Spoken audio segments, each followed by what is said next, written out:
NEET வினாத்தாள் கசிவு உள்ளிட்ட விவகாரங்களுக்காக கரப்பான்பூச்சி மக்கள் கட்சி சார்பில் தில்லி ஜந்தர் மந்தர்ல போராட்டம் நடந்துகிட்டு இருக்கு. இதுல கடந்த 19 நாளா உண்ணாவிரத போராட்டத்துல ஈடுபட்டு வரக்கூடிய சோனம் வாங்சுக் பக்கம் இப்போ கவனம் திரும்பி இருக்கு. ஒரு போராட்டக்காரரா இருந்தாலும் அவருக்கு பின்னாடி ஒரு பெரிய ஆச்சரியம் தரக்கூடிய கதையே இருக்கு அப்படின்னு சொன்னா நம்ப முடியுதா?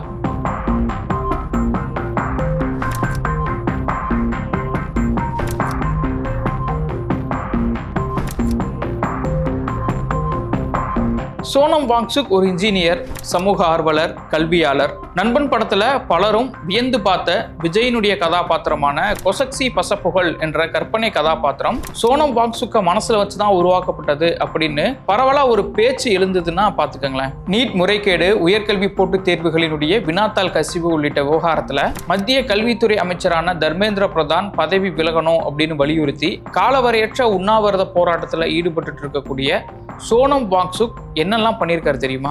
1966 லே மாவட்டத்தில் பிறந்த சோனம் வாங்சுக் தன்னுடைய வீட்டு பக்கத்துல பள்ளிக்கூடங்கள் இல்லாதனால 9 வயசு வரைக்கும் பள்ளிக்கூடத்துக்கே போகல. அதுக்கப்புறம் ஒரு வழியா பள்ளிக்கூடத்துக்கு போனா அங்க உருது மொழியில பாடம் சொல்லி கொடுத்ததால அவருக்கு பாடம் எதுவுமே புரியல. இதனால படிப்புல பின்தங்கிய மாணவராகவே இருந்தாரு சோனம் வாங்சுக். சரியா படிப்பு படிக்காதனால ஆசிரியர்களால மோசமா நடத்தப்பட்ட சோனம் தில்லி வந்து படிச்சு மெக்கானிக்கல் பொறியியல்ல பிடெக் பட்டம் வாங்கினாரு. மெக்கானிக்கல் இன்ஜினியரிங் படிச்சிருக்கக்கூடிய சோனம் வாங்சுக் கடந்த 30 வருஷத்துக்கும் மேலா லடாக் பகுதியில லடாக் மாணவர் கல்வி மற்றும் கலாச்சார இயக்கம் அப்படிங்கிற ஒரு அமைப்பை ஏற்படுத்தி கல்வி சேவை செஞ்சுட்டு வராரு. இவருடைய பள்ளியில படிக்கணும் அப்படின்னா ஒரு வித்தியாசமான தகுதி ஒண்ணு இருக்கு. அது என்னன்னா வகுப்புல தோல்வி அடைஞ்சிருக்கணும் அப்படிங்கறதா. அது ரொம்ப வித்தியாசமா இருக்குல்ல. தன்னோட பள்ளியில ஒரு பொறியாளரா புதுமையான பல தொழில்நுட்பங்களை மாணவர்களுக்கு சொல்லிக் கொடுக்கிறாரு சோனம் வாங்சுக். வித்தியாசமான இவருடைய கற்பித்தல் முறை பல மாணவர்களுக்கும் படிப்பு மேல ஒரு ஆர்வத்தை ஏற்படுத்தியிருக்கு அப்படின்னு சொல்லலாம். தண்ணியை சேர்த்து வைக்கிறதுக்காகவே ஐஸ் தூபி மாதிரியான ஒரு செயற்கை பணியாற்றை இவர் கண்டுபிடிச்சிருக்கிறது அப்படிங்கிறது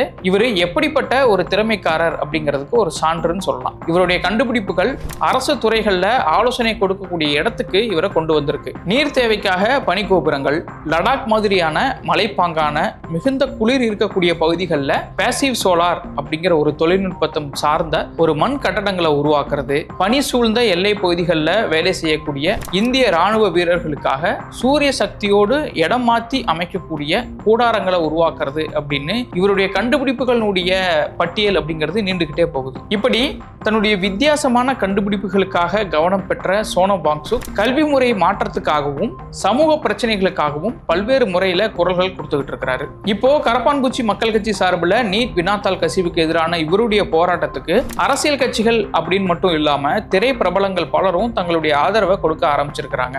இதுவரைக்கும் இது தொடர்பா மத்திய அரசு தரப்புல இருந்து யாருமே பேசாத நிலையில அரசுடைய மௌனம் சீக்கிரமே உடையும் அப்படின்னு போராட்டக்காரர்கள் நம்பிக்கை தெரிவிக்கிறாங்க.